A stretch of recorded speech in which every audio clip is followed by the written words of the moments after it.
بسم اللہ الرحمن الرحیم الحمدللہ والصلاۃ والسلام علی خاتم الانبیاء رب اشرح لی صدری ویسر لی امری واحلل عقدۃ من لسانی یفقہوا قولی۔ اقبال بھائی نے ابھی آپ کے سامنے تعارفی کلمات میں یہ بات رکھی ہے کہ ایک نیا تجربہ آپ لوگ کرنے جا رہے ہیں۔ یہ تجربہ نیا ہے بھی اور نہیں بھی ہے۔ ایک لحاظ سے جو کچھ آپ کرنے جا رہے ہیں یہ ایک سنت کی تجدید ہے۔ آپ کو یاد ہوگا کہ اہل مکہ کو دعوت دینے کے لیے اللہ کے صلی اللہ علیہ وسلم نے انہیں کھانے پہ طلب کیا تھا، اور وجہ یہی تھی کہ کھانا ایک ایسا ذریعہ ہے جو دعوت کا مؤثر ذریعہ ہے، جس میں کہ آپ اپنی بات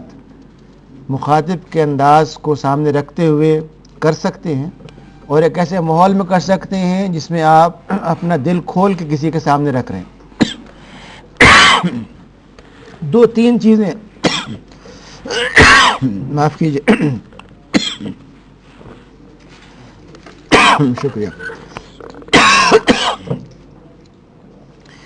قرآن کریم نے جس چیز کو وضاحت سے بیان کیا ہے وہ یہ ہے کہ جب بھی آپ دعوت دینے جا رہے ہیں تو آپ کے جو اپروچ ہے اور جو آپ کا انداز ہے وہ انتہائی نرم گفتاری کا ہونا چاہیے۔ ہم بعض اوقات یہ سمجھ لیتے ہیں کہ حق کا اظہار کرنے کے لیے بہت ہی سختی کا اظہار کرنے کی ضرورت ہے،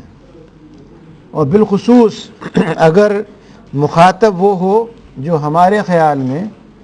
کچھ باطل عناصر رکھتا ہے، تو ہم چاہتے ہیں کہ باطل کے خلاف خوب قوت سے بات کو کیا جائے۔ قرآن کریم یہ بتاتا ہے کہ جب حضرت موسیٰ اور ہارون کو اللہ تعالیٰ کہتے ہیں کہ جاؤ وہ شخص باغی ہو گیا ہے، تو جو بات کہی جاتی ہے وہ یہ کہ جہاں پہ وہ طاغوت کا نمائندہ ہے وہاں تمہارا کام یہ فقولوا قولا لینا، تو اس سے جب بات کرو تو وہ قول ہو جو انتہائی لین ہو، نرم ہو، مناسب ہو، جس کا مطلب نہ مداہنت ہے نہ کمپرومائز ہے، بلکہ اس کا مطلب یہ ہے کہ مخاطب کو جیتنے کے لیے نہ کہ شکست دینے کے لیے۔ یہ دو اپروچز ہیں دعوت کی جو بڑی واضح ہیں۔ ایک وہ جس میں آپ شکست دیتے ہیں نوک جھونک سے، اس کو احمق ثابت کر کے، کم عقل ثابت کر کے، اس میں تضاد ظاہر کر کے، اور ایک یہ ہے کہ آپ اس کو ون کرتے ہیں، اس کی اس بھلائی کو جو چاہے چھوٹی سی ہو بنیاد بناتے ہو۔ دوسری بات جو سامنے رکھنے کی ہے وہ یہ کہ دعوت ایک قول بلیغ کا نام ہے، دعوت لمبے خطابات کا نام نہیں ہے، بلکہ بات مختصر لیکن وہ جو سوچ کے کی جائے، جس کے لیے آپ نے اللہ تعالیٰ سے دعا بھی کی ہو اور وہ اس کے دل میں اتر جائے۔ تیسری چیز یہ کہ جو آپ گفتگو کریں وہ بھی قرآن ہم کو بتاتا ہے۔ قرآن یہ کہتا ہے کہ جو گفتگو کی جائے وہ اس کی زبان میں کی جائے، بلسان قومی، جس کا مطلب یہ ہے اگر وہ میڈیکل ڈاکٹر ہے، اگر وہ ایک کرکٹ پلیئر ہے، اگر وہ ایک تاجر ہے، اگر وہ ایک طالب علم ہے، تو اس کے ذہن کو، اس کے مزاج کو پس نظر سامنے رکھتے ہوئے بات کیجیے۔ اگلی چیز بتائی جاتی ہے ہمیں کہ جو آپ بات کریں وہ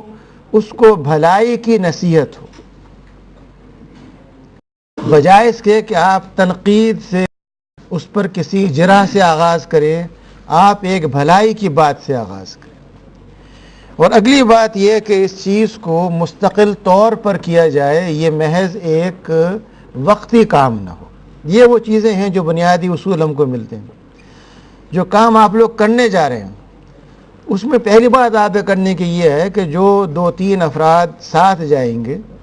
وہ اپنے میں سے کسی ایک کو اپنا امیر متعین کریں۔ حدیث کہتی ہے کہ جب بھی آپ 3 افراد ہوں ایک کو امیر بنا لیں، اور پھر آپ یہ طے کریں کہ جہاں آپ جا رہے ہیں جس سے بات کرنی ہے وہ کون صاحب ہیں، گفتگو کا آغاز کون کرے گا اور مسئلہ کیا ہے۔ اگر وہ صاحب غیر فعال ہو گئے ہیں گزشتہ چند سالوں میں، چند مہینوں میں، اور وجہ یہ تھی کہ کوئی بات ان کی نہیں مانی گئی یا کوئی تجویز نہیں سنی گئی یا کوئی اور معاملہ تھا، تو بجائے اس چیز کو بنیاد بنانے کے آپ کسی ایسی بات سے آغاز کریں جو ایک مختلف فی نہ ہو۔ قرآن پاک یہ کہتا ہے کہ جب آپ کوئی مکالمہ کریں، گفتگو کریں، تو آغاز کریں کامن گراؤنڈ سے،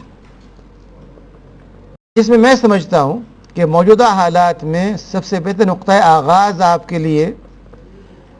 پیما کی وہ امیج ہے جو اللہ تعالیٰ نے خاص کرم کر کے آپ کی بنا دی ہے کہ آپ ایک ریلیف کو آگے بڑھانے والی تنظیم ہے۔ اس ریلیف کے اندر کیا ان کا کردار ہو سکتا ہے، وہ کیا کام کر سکتے ہیں، کس طرح انوالو ہو سکتے ہیں، مقامی طور پہ کیا کر سکتے ہیں، یا جو اور چیزیں آپ کے ذہن میں ہوں بطور ترجیحات کے، اس کو آپ بیس بناتے ہوئے آغاز کریں، اور اگر ضرورت سمجھیں تو جو غلط فہمی پیدا ہوئی ہو جس کی بنا پہ وہ غیر فعال ہو گئے ہیں، زیر بحث نہ اور زیر بحث نہ لائیں، کیونکہ آپ کا مدعا جو ہے وہ برجز پیدا کرنا ہے، اس میں رکاوٹ پیدا کرنا نہیں ہے۔ اس چیز کو کرتے ہوئے بالخصوص جو آپ کو کام کرنا چاہیے وہ یہ کہ جاتے ہوئے آپ میں سے ہر فرد اللہ تعالیٰ سے خلوص سے دعا کرے کہ جو کام آپ کرنے جا رہے ہیں اس میں وہ آپ کی نصرت کرے، امداد کرے۔ عام طور پہ ہم سمجھ لیتے ہیں کہ ہم تو 25 سال سے دعوت دے رہے ہیں، فلاں فلاں آیات اور فلاں حدیثیں یاد ہیں، اور ہم آسانی سے کسی کو گرما دیں گے۔ وہ گرمانا کبھی نہیں ہو سکتا جب اللہ کی امداد شامل نہ ہو، جب تک آپ یہ دعا نہ کریں۔ اس بات کی بھی کوشش کریں کہ جب آپ کسی سے بات کر رہے ہیں تو آپ کا انداز ایک مدرس کا نہ ہو بلکہ طالب علم کا ہو۔ دعوت دینے جب آپ جا رہے ہیں تو یہ خیال نہ ہو میں دعوت سمجھا ہوا ہوں، سب کچھ سمجھا دوں گا، آپ آمادہ کر دوں گا، بلکہ آپ بطور ایک طالب علم کے، ایک سیکھنے والے کے، لرنر کے مل کر کے کوشش کریں کہ کوئی چیز ایسی ہو جس سے کہ آپ اس فرد سے فائدہ حاصل کر سکیں۔ پہلے کوئی 30 سال پہلے ایک بہت ہی معروف دائی جماعت اسلامی کے ایک پورے خطے کے امیر غلام اعظم صاحب کے ساتھ اس موضوع پہ گفتگو کا اتفاق ہوا، اور ہم نے ان سے پوچھا آپ جب دعوت دینے جاتے ہیں تو کیا کرتے ہیں؟ تو ان کا ہمارے سامنے 3 نکات ہوتے ہیں۔ ایک تو یہ کہ جو شخص ہمارا مخالف ہے اسے ہم نیوٹرلائز کم از کم کر دیں، دوسرے یہ کہ جو بارڈر پہ ہے اسے ہم اپنے اندر لے آئیں، تیسرے یہ جو ہم سے اتفاق رکھتا ہے اسے ہم اپنا رکن بنا سکیں۔ آپ ترجیحات طے کریں کہ آپ کی ترجیحات کیا ہیں۔ جو بات انہوں نے سمجھائی ہمیں وہ ترجیحات کی ہے، وہ اس چیز کی ہے کہ آپ دعوت جب دینے جا رہے ہیں تو آپ اس کو پلان کریں۔ یہ نہیں کہ آپ جا رہے ہیں 10 منٹ کا سفر ہے، اس میں آپ لطیفے بھی سن رہے ہیں، قصے کہانیاں بھی ہو رہی ہیں، پہنچ کے آپ نے کہا اب دعوت دینی ہے۔ جب آپ نکل رہے ہیں ایک کام کے لیے تو سنجیدگی کے ساتھ، خلوص کے ساتھ دعا کرتے ہوئے اس کو پلان کر کے، لیکن اس میں یہ نہ ہو کہ وہ انتہائی فارمل ہو جائے، کیونکہ آپ جو موقع پیدا کیا ہے وہ انفارمل موقع ہے، اس میں کوئی خطاب کرنے کی ضرورت نہیں ہے، بلکہ تقسیم کار کر لیں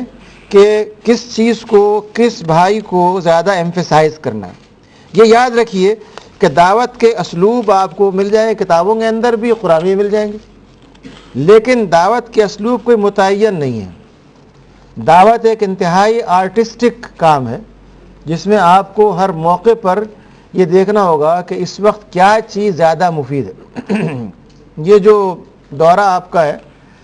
سن 83 میں ہم نے ایک مشروعی سی نوعیت کی، اور وہ یہ تھی کہ مختلف بازاروں میں، مختلف مقامات پر اور مساجد میں عملی طور پہ لوگوں کو دعوت سکھائی جائے، تقریریں نہ ہوں بلکہ 7 یا 9 افراد کا ایک گروپ ہو جو جا کر کے ان سے مل کے دعوت دے۔ اس کے لیے ہم نے 2 ورقہ، جیسے کہ آپ کا پروگرام ہے، اس طرح کے فولڈرز تیار کیے، اور جہاں پر طے کیا کہ جانا ہے اس خطے میں جا کر کے وہاں کے افراد کو وہ تقسیم بھی کیے اور ان موضوعات پہ ان سے بات بھی کرنی چاہیے۔ یہ ایک گفتگو کے آغاز کرنے کا طریقہ تھا۔ مجھے یاد ہے کہ جب جماعت کے لاہور کے اجتماع میں محترم مولانا پر حملہ ہوا، اس کے فوراً بعد جو بات مولانا نے اس وقت کہی تھی اور جو میں خود بھی اس میں شامل تھا، یہ چیز انہوں نے کہی کہ اب آپ لوگ بجائے اشتعال میں آنے کے، آپ یہاں پر پورے شہر میں پھیل جائیے، تین تین ٹولیوں میں جائیے اور جا کے گھروں کے لوگ بتائیے کہ آپ یہاں پہ کس لیے آئے ہیں، یہ اجتماع کیوں ہو رہا ہے۔ اور ہم میں سے جو بھی افراد تھے وہاں پر وہ اس کام کے لیے باہر نکلے اور گئے اور جا کر لوگوں سے بات کی۔ تو یہ جو ایک دعوتی انداز ہے گروپ کی شکل میں جا کے کرنے کا، یہ کوئی نیا نہیں ہے، لیکن اس میں ندرت کی ضرورت ہے۔ جب تک آپ اس کو نہیں کریں کریٹیوٹی کے ساتھ، یہ کام میکینیکل ہو جائے گا۔ تبلیغی بھائی بھی یہ کام کرتے ہیں، وہ بھی جاتے ہیں گھروں پہ دستک دیتے ہیں، ان کا سبق، ان کا انداز، ان کے الفاظ وہی ہیں جو ہر جگہ استعمال کرنے ہیں،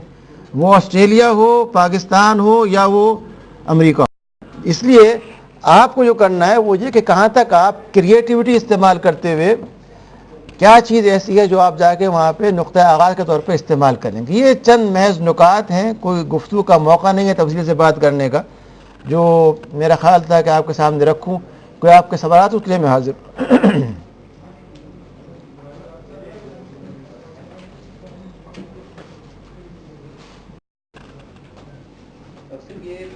ہم سب لوگ محسوس کرتے ہیں کہ ایک دعوتی تحریک سے وابستہ ہونے کے باوجود دعوت ہماری شخصیات میں انگرینڈ نہیں ہے، ایک حجاب سا ہے۔ مطلب لمبے عرصے سے وابستگی کے باوجود ہمیں فلو نہیں ہے کہ اپرچونیٹیز کو سیز کریں اور جب بھی موقع ملے ہم دعوت دیں۔ آپ نے جو تبلیغ جماعت کی مثال دی، ہو سکتا ہے وہ ایک انتہا ہو، لیکن ہم نے محسوس کیا ہے کہ کوئی فرد جہاں بھی بیٹھا ہے، چائے پہ، کھانے پہ، کسی میٹنگ میں، 2-3 منٹ کی گفتگو کے بعد وہ اپنا شروع کر دیتا ہے کام، اور دنیا کا کوئی موضوع بھی ہو وہ اس میں سے اپنی بات نکال کے بات کر دیتے ہیں۔ ہو سکتا ہے کہ وہ بہت مؤثر نہ ہو، لیکن یہ چیز ظاہر کرتی ہے کہ ان کے ہاں دعوت ان کی شخصیت کا حصہ ہے۔ یہ چیز ہمارے ہاں نہیں ہے رواج پا سکی، یا ہم اس سے محروم ہیں کسی حد تک۔ اس کی کیا وجوہات ہیں اور اس کو کیسے دور کر سکتے ہیں؟ میں سمجھتا ہوں کہ اس میں بڑا دخل آپ کی خاکساری کا ہے۔ ایسا نہیں ہے کہ جو حضرات جماعت سے وابستہ ہوں ان کی گفتگو، ان کی ملاقات اس نوعیت کی نہ ہو جیسی تبلیغ جماعت والوں کی ہوتی ہے، لیکن جو چیز ہم نے ایک بطور تاثر کے قبول کر لی ہے وہ یہ کہ چونکہ ان کا نعرہ اور کہنا یہ ہے کہ ہم محض پاؤں گرد آلود کرنے کے لیے جا رہے ہیں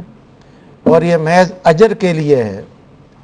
اور اس بنا پر وہ جہاں بھی جاتے ہیں وہ بات میں پہل بھی کرتے ہیں اور لگے رہتے ہیں اپنی بات کہنے پر۔ تاثر یہ بن گیا ہے کہ وہ تو دعوتی کام کر رہے ہیں، ان کا ایک مزاج بن گیا ہے، اور ہم شاید ایک سیاسی کام کے ساتھ دعوتی کام بھی شامل کر کے ایک جماعت بن گئے ہیں۔ میں سمجھتا ہوں درست نہیں ہے یہ بات۔ آج بھی میرے تجربے میں ایسے افراد ہیں جو کوئی بھی موقع ہو، کسی کی شادی ہو، کسی کی غمی ہو، کسی سے چائے پہ ملاقات ہو، ان کے ذہن پر یہ بات ہوتی ہے کہ اس میں کیا چیز ایسی ہے جو میں اپنے بھائی کو متوجہ کرنے کے لیے کہہ سکوں، اور خاص طور پہ تحریک اسلامی کے حوالے سے، کام کے حوالے سے کسی پہلو کو اجاگر کر سکوں۔ یہ چیز موجود ہے، لیکن چونکہ ہماری خواہش یہ ہوتی ہے کہ اس میں نمائش کم سے کم ہو، اس لیے شاید تاثر دب جاتا ہے۔ اگر ایسا نہیں ہے تو اضافہ کرنے کی ضرورت ہے۔ اگر ایسا نہیں ہے تو ہمیں چاہیے کہ ہم لازمی طور پہ تبلیغ جماعت کے بھائی ہوں یا کوئی بھی ہوں، ان سے اس بات کو سیکھیں۔ آخر دین کی دعوت کسی کا ٹھیکہ تو نہیں ہے، نہ ہمارا نہ ان کا۔ یہ تو ایک ایسا کام ہے کہ اس میں آپ جس سے بھی چاہیں سیکھ سکتے ہیں۔ اگر ایک صحابی شیطان سے ایک عمل سیکھ سکتا ہے تو یہ تو بھلے لوگ ہیں، ان سے کیوں نہیں سیکھ سکتے؟ اس لیے ایک کھلے ذہن کے ساتھ یہ کام ہونا چاہیے کہ اگر آپ کے خیال میں، جس سے میں اتفاق نہیں کرتا، اگر آپ کے خیال میں ان میں زیادہ للہیت ہے، زیادہ توجہ ہے، ہم اس کو پیدا کریں. اور اس کی وجہ یہی ہے کہ جب تک آپ کے ہاں باقاعدگی کے ساتھ اجتماعی دعا، اجتماعی عبادت نہیں ہوگی، اس وقت تک یہ کام نہیں ہو سکتا. آپ کو دیکھنا پڑے گا کہ آپ کو نظام تربیت کے اندر کیا لمبے وقفوں سے شب داریاں ہو رہی ہیں یا قریبی وقفے سے ہو رہی ہیں. کیا قرآن کریم کے حفظ کا بندوبست، احادیث کے بعض جو کم الفاظ والی ہیں ان کے حفظ کرنے کا بندوبست، ان کے اوپر غور کرنے کا سلسلہ، اس کی کیا رفتار ہے. اگر اس میں وقفے لمبے ہیں تو لازمی طور پہ سستی پیدا ہوگی، وقفے نہیں ہیں تو ڈائنامزم ہوگا، فکر ہوگی، کوشش ہوگی. تو یہ جائزہ لے کے دیکھیے، لیکن جنرلائز نہ کیجیے کبھی اس چیز کو. میں سمجھتا ہوں کہ اللہ کے فضل سے ہمارے ہاں ایسے لوگ پائے جاتے ہیں جو ہر موقع پر چاہتے ہیں دعوت کی بات کوئی نہ کوئی دوسرے کے سامنے لائی جائے. کوئی اور سوال کسی بھائی اضافہ کرنا چاہیں؟ تجویز اس آج کے پروگرام کے حوالے سے جو ساتھی جائیں گے، میرا خیال ہے جو میزبان ہوں گے اس سے ایک چیز تحقیق ہے، انہیں چاہیے کہ اپنے مربین کو اپنے ان لوکل ساتھیوں کے بارے میں پوری طرح پہلے بریف کر دیں کہ ان کا بیمہ کے اندر کیا اسٹیٹس ہے، جو ساری باتیں صحیح، تاکہ گفتگو کی پلاننگ ہو ضروری. اور دوسری یہ ہے کہ چونکہ یہ دعوت تو دین کی ہے مگر بیمہ کے کانٹیکسٹ میں ہے،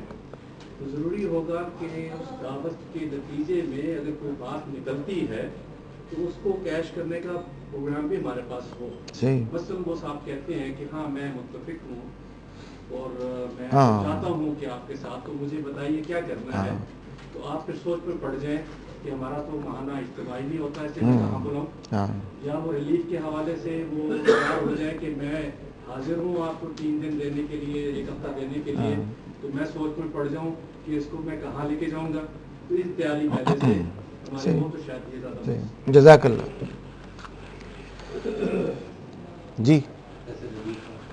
میری تو یہ ایک آبزرویشن ہے اور کمنٹ ہے، کوشچن نہیں ہے. آپ کی بات ہی کو آگے بڑھاتے ہوئے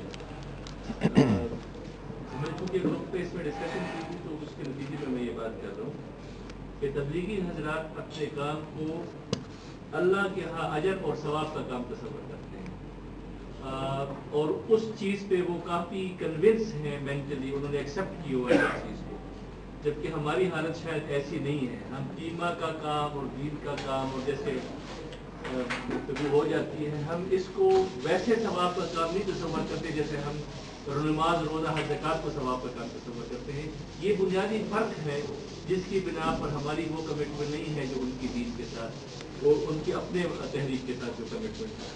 اور دوسرا آپ نے یہ بات رکھتی ہے کہ ان کی سسٹم میں ایک تسلسل ہے اپنے لوگوں کو انوالو کرنے کا، روزانہ کے حساب سے مسجد میں بیٹھنا، روزانہ کے حساب سے، پھر ہفتے میں کم از کم 1 بار بڑی اجتماع میں جانا جیسے شب جمعہ کہتے ہیں، پھر مہینے میں کم از کم 3 دن. یہ ان کا ایک سسٹم ہے جس کے اندر وہ رہ کے ان کی پرسنل ڈیولپمنٹ اس کانٹیکسٹ میں ہوتی رہتی ہے. جی میں نے گزارش کی تھی کہ آپ جائزہ لیں کہ آپ کے جو حلقے ہیں مطالعہ قرآن کے یا شب داریاں ہیں، جو چیزیں آپ کو یہ احساس دلانے والی ہیں کہ پیما محض ایک رفاہی جماعت نہیں ہے بلکہ ایک دینی کام کرنے والی جماعت ہے، یہ چیزیں جتنی آپ بڑھائیں گے اتنا وہ احساس بیدار ہوگا. کوئی اور اضافہ کرنا چاہیں کوئی بھائی؟ بہتر، بہت شکریہ.